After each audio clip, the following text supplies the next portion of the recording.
जय गुरुदेव। सभी साधकों का स्वागत है। और आज जिस विषय पर मैं थोड़ा चर्चा करूंगा, देखिए वह है ग्रहण काल। और ग्रहण कोई भी हो, उसमें हो करने वाली जो साधना विधान होता है, जो मंत्र जप होता है, उसका क्या महत्व होता है और कितना जो है वह प्रभावी रूप से हमारे जीवन में दृष्टिगोचर होती हैं वे चीज़ें जिन जो मंत्र साधना विधान हम उस ग्रहण काल के दौरान करते हैं। और उसी विषय पर देखिए आज थोड़ा चर्चा करना चाहूँगा। अब ग्रहण कोई भी हो, देखिए ग्रहण जो है वह चाहे चंद्र ग्रहण हो चाहे सूर्य ग्रहण हो, वह अपने आप में ही जो है तेजयुक्त पावरफुल होता है, वह काल ग्रहण काल जो होता है।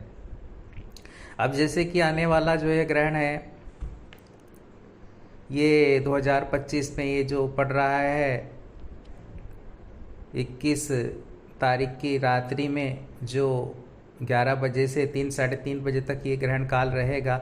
और इसमें देखिए साधकों के पास टाइम होता है कि वे कोई भी मंत्र जप या तो उन्होंने पहले पूर्व में किया हुआ है, कोई साधना है, कोई महाविद्या साधना है, या कोई साधना उन्होंने की है, चाहे वह कोई अप्सरा साधना है, चाहे वह कोई द महाविद्या साधना है, चाहे वह कोई भी किसी भी प्रकार का मंत्र है, और चाहे वह गुरु मंत्र है, उसको वहाँ पर हम जागृत कर सकते हैं, चैतन्य कर सकते हैं।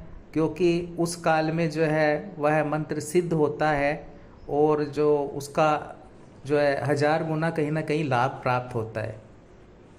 ठीक है, तो आप जो है सूर्य ग्रहण जो आ रहा है, इसमें मैं यही कहना चाहूँगा कि जो भी साधक हैं वह इसे व्यर्थ ना जाने दें और इसका लाभ उठाएं। इसमें जो है अपने मंत्र को जो है वह जागृत करने की कोशिश करें। और कुछ साधक ऐसे हैं जो किसी कारणवश जो साधना नहीं कर पाएंगे, वो कोई भी प्रॉब्लम घरेलू हो सकती है कि वह समय ना दे पाएँ, साधना में मंत्र जप ना कर सकें, पूजा अनुष्ठान जो है वह संपन्न ना कर सकें इस ग्रहण काल के बीच में, तो वो जो है मानसिक रूप से जप कर सकते हैं। ठीक है ना, उस काल में वो जितना उनके लिए जो है पॉसिबल हो सके वह मानसिक रूप से भी जप कर सकते हैं, तो वही लाभ उनको भी प्राप्त होगा। ऐसा नहीं है कि उन्हें ज़रूरी है कि अगर पॉसिबल हो तो आप करना चाहिए, लेकिन अगर पॉसिबल नहीं हो पा रहा है, कहीं वह बाहर हैं, साधना नहीं, मंत्र नहीं जब नहीं कर पाएंगे, तो मानसिक जप भी इस ग्रहण के दौरान किया जा सकता है और वही लाभ साधक प्राप्त कर सकता है। ठीक है, अब आ जाते हैं कि क्या कोई साधना सिद्ध हो सकती है कि अगर हम ग्रहण काल में करें और अन्य दिनों में करें और ग्रहण काल में करें कोई साधना, तो क्या वह सिद्ध हो सकता है? क्या वह मंत्र सिद्ध हो सकता है? क्या प्रत्यक्षीकरण एक ही दिन में कर सकते हैं हम उस ग्रहण काल में? तो देखिए, प्रत्यक्षीकरण की जो बात आती है वह आती है शक्ति और साधक पर। प्रमाणित विधि जैसे मैं कहता हूँ, चाहे उसमें ग्रहण हो। अब ग्रहण काल में क्या होता है कि मंत्र जब कोई साधना करेंगे तो उसमें और भी ज़्यादा चांस बन जाते हैं, और भी ज़्यादा संभावना होती है उसमें। शक्ति का सामने आना निश्चित काल के, जब वह ऊर्जा उस लेवल तक पहुंच जाती है साधक की और वह शक्ति चाहती है कि अब मुझे इसके समक्ष आना चाहिए, तब वहाँ उस स्थिति में प्रत्यक्षीकरण हो जाता है। वह यह मायने नहीं रखता है कि वह दिन कौन सा है, समय कौन सा है,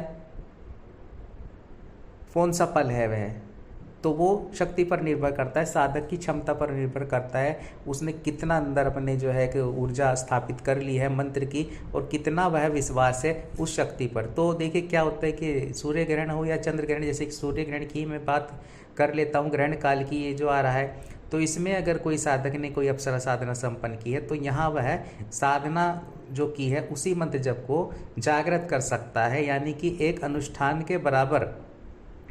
अब कभी कभी ऐसा होता है कि अप्सरा को आने में जो है 3 से 4 अनुष्ठान तक करने पड़ते हैं साधक को। कभी कभी जब कुछ परिस्थितियाँ ऐसी होती हैं कि ऊर्जा उस लेवल की होती नहीं है साधक में और शक्ति आने में टाइम लेती है, तब वह एक अनुष्ठान के बराबर भी अगर हो जाता है, एक अनुष्ठान के और करीब पहुंच जाता है, एक कदम और उस अप्सरा उस शक्ति की ओर जो है वह आगे अग्रसर बढ़ा लेता है साधक, है ना, उसके करीब एक कदम और बढ़ा लेता है, यानी कि एक अनुष्ठान का फल वह इस ग्रहण काल में प्राप्त कर लेगा। तो कुछ भी हो सकता है, कहने का तात्पर्य यह है, संभावनाएं काफ़ी प्रबल होती हैं ग्रहण काल में, क्योंकि मंत्र जो है इफेक्ट करता है तेजी से, जो प्रभावी होता है, जागृत होता है, वह चैतन्य होता है उस ग्रहण काल में। तो ये बहुत ही ज़्यादा महत्वपूर्ण है।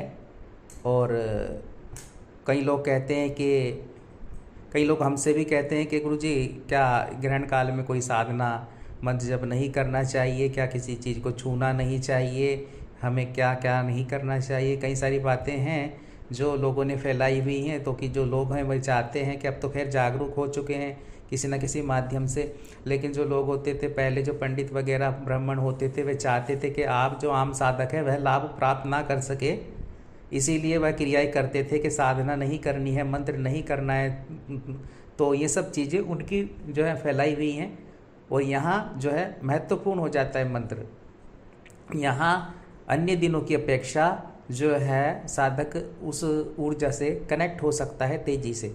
तो यहाँ ज़्यादा जरूरी हो जाता है ग्रहण काल में मंत्र साधना विधान करना।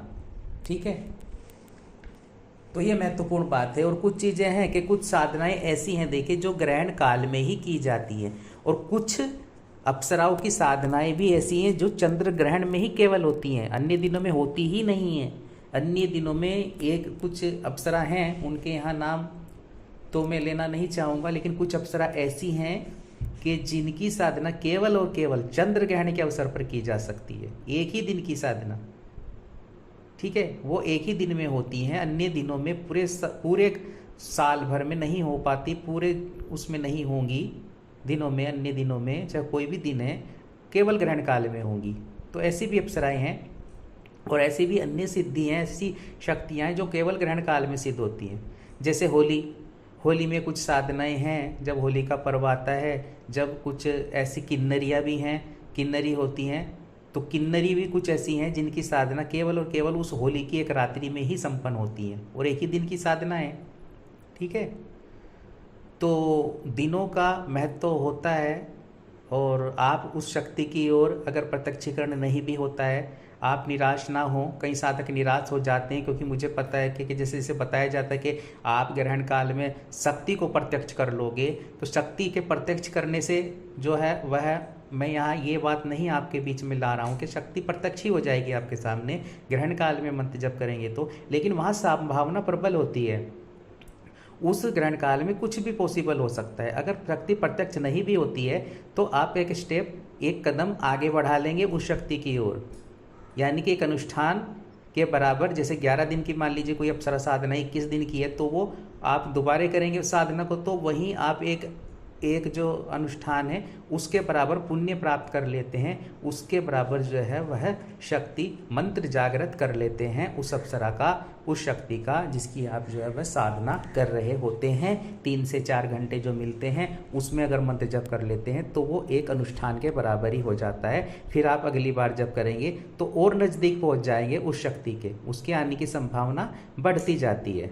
तो ये क्रम होता है साधनाओं का, है ना। तो स्टेप बाय स्टेप, इसलिए जो सूर्य ग्रहण या चंद्र ग्रहण में जो भी हम मंत्र जप करते हैं वह जागृत हो जाता है। अब कुछ साधक हैं तो टाइम पे उनको भी मंत्र जप करना पड़ता है, चाहे सिद्धि भी प्राप्त की हुई है। मान लीजिए आपने किसी अप्सरा का प्रत्यक्षीकरण भी किया है, किसी भी शक्ति का प्रत्यक्षीकरण किया हुआ है या नहीं किया हुआ, आप प्रत्यक्ष रूप से जुड़े हुए हैं, कार्य कर रही है आपकी वह शक्ति, तो ये विशेष जो है पर्व होता है, एक टाइम होता है जहाँ आप जो है वह मंत्र को चैतन्य कर सकते हैं, सिद्ध कर सकते हैं, साल भर के लिए जागृत कर सकते हैं। उसके लिए फिर अन्य अनुष्ठान ज़्यादा करने की आवश्यकता नहीं पड़ेगी आपको, अगर इन्हीं जो है साधना में जो ये ग्रहण काल में आप उस मंत्र को प्रभावी रूप से सिद्ध कर लेते हैं जप करके। ठीक है, चाहे वह 2-3 घंटे का जितना भी ग्रहण काल है उसमें लगातार उस मंत्र को जागृत करें, सिद्ध करें, फिर वह प्रभावी रूप से कार्य करने लगता है। तो ये ग्रहण के विषय में मैं कुछ जो है आपसे बातें बता रहा हूँ, लेकिन जो है एक विशेष बात ये भी है कि कुछ साधक क्या करते हैं, कुछ ने जो है जैसे ग्रहण शुरू हुआ, मान लीजिए 11 बजे से जैसे सूर्य ग्रहण लगेगा, और इसमें तो वो चाहते हैं कि बस 1 घंटा मंत्र जप कर लिया और फिर छोड़ दिया। जैसे ग्रहण समाप्त होगा 3:30 पर शायद ये ग्रहण जो है वो पूर्ण होगा, है ना, समाप्त हो जाएगा। लेकिन क्या है कि कुछ साधक सोचेंगे कि बस 1 घंटा मंत्र जप कर लेता हूँ, 11 बजे से बैठता हूँ, 12 बजे तक मंत्र जप कर लेता हूँ। ऐसा तब कर सकते हैं अगर आप मानसिक रूप से मंत्र जप कर रहे हैं, है ना, तब आप ये क्रिया कर सकते हैं। लेकिन आप जब विधान पूर्वक मंत्र जप कर रहा होता है कोई साधक बैठ करके अपने बाजोट चौकी के सामने, है ना, सामग्रियों के सामने बैठ करके यंत्र पूजन कर रहा होता है, मंत्र कर रहा होता है, साधना के रूप में कर रहा होता है, तब उसको ऐसा नहीं करना चाहिए। तब उसको अगर उसने साधना शुरू की है, मंत्र शुरू किया है मान लीजिए 11 बजे से, तो उसे पूरा करना है जब तक ग्रहण चालू रहेगा। ठीक है, ग्रहण समाप्त होने तक मंत्र जब चालू रहना चाहिए और उसके बाद में जो है उठना चाहिए। जब पूर्ण हो जाए ग्रहण तब उठना है। ऐसा नहीं है कि हाँ मुझे इतनी माला करनी है, उतनी माला करनी है, तो ये तो आपसे दिमाग से निकाल दो। सबसे पहले तो आप पूरा ग्रहण काल ले लो, उसमें उस हिसाब से आप माला का संकल्प भी ले सकते हो कि मुझे जो है इतनी माला करनी है। मान लीजिए आप 4.5 घंटे मिल रहे हैं, 4 घंटे मिल रहे हैं या 3 घंटे मिल रहे हैं, उसमें आप जो है जितनी माला कर सकते हैं उतना माला का संकल्प लें, सोच करके लें। और इसके साथ साथ ऐसा नहीं है कि आप देखिए अगर अप्सरा का मंत्र जप कर रहे हैं उसको जागृत करना चाहते हैं तो अप्सरा की भी कर सकते हैं माला, और साथ में अगर आपकी अप्सरा का मान लीजिए किस माला का संकल्प लिया है आपने, ठीक है, 3-4 घंटे के बीच में ग्रहण काल में, तो फिर आप जो है उसके बाद में पूरी हो जाने के बाद में वह अप्सरा माला आप अन्य मंत्र को भी जागृत कर सकते हैं, उनकी भी 3-4 या जितनी माला आपने जो है वह संपन्न कर सकते हैं, चाहे अपना गुरु मंत्र ही क्यों ना है, तो उसको भी जागृत कर सकते हैं। यहाँ पर मैं कहना चाहूँगा कि कुछ साधक जो है गुरु अनुष्ठान नहीं कर पाते हैं, यानी कि गुरु मंत्र का जो माफ कीजिएगा पुरुषचरण नहीं कर पाते हैं, उन्हें समय नहीं मिल पाता है। जैसे कि 1.25 लाख का गुरु मंत्र जब पुरुषचरण करना पड़ता है तो उनको जो है समय नहीं मिल पाता है, तो नहीं कर पाते किसी कारणवश। तो यहाँ बहुत ही महत्वपूर्ण हो जाता है कि उस गुरु मंत्र को भी आप जागृत कर लें, उन गुरु जी की भी आप कृपा प्राप्त कर लें, है ना, इस ग्रहण काल में। तो उसमें क्या है, आपको जो है आप संकल्प ले करके 51 माला कर सकते हैं, तो 1.25 लाख के बराबर ही माना जाएगा, उसी तरह महत्वपूर्ण माना जाएगा वह, यानी कि एक आपका अनुष्ठान के रूप में ही वह जो है लाभ प्राप्त होगा आपको। 1.25 लाख के बराबर वह 51 माला होंगी आपकी, अगर आप ग्रहण काल में गुरु मंत्र का एक अनुष्ठान वह एक दिन में कर लेते हैं उस 3-4 घंटे में, तो ये बहुत ही ज़्यादा महत्वपूर्ण बात हो जाती है। और उसी तरह प्रभावी जीवन में आपको जो है लाभ प्राप्त होगा, गुरु कृपा प्राप्त होगी। तो ये बहुत ही ज़्यादा एक अच्छी बात है कि आप जो है लाभ प्राप्त कर सकते हैं, लाभ उठा सकते हैं, और जो है वह सारा जो वे बातें यही है कि आप जो है इस समय का उपयोग करें और अपने मंत्र को जागृत करें। कहने का उद्देश्य यह है, और उस शक्ति की तरफ एक कदम और बढ़ाएं आगे। अब वो शक्ति पर निर्भर है कि वे कुछ साधनाएं जो साधक करके रखते हैं प्रत्यक्षीकरण की, वो कुछ भी घटित हो सकता है उनके साथ में। तो ये समझ लीजिए कि मैं जैसे कहता हूँ कि अगर प्रॉपर तरीके से आपने कोई मंत्र साधना कर ली है एक बार विधान पूर्वक, तो जीवन में तो दृष्टिगोचर उसके जो चीज़ें हैं वो होनी ही होनी है आपके, वो तो निश्चित हो जाता है फिर।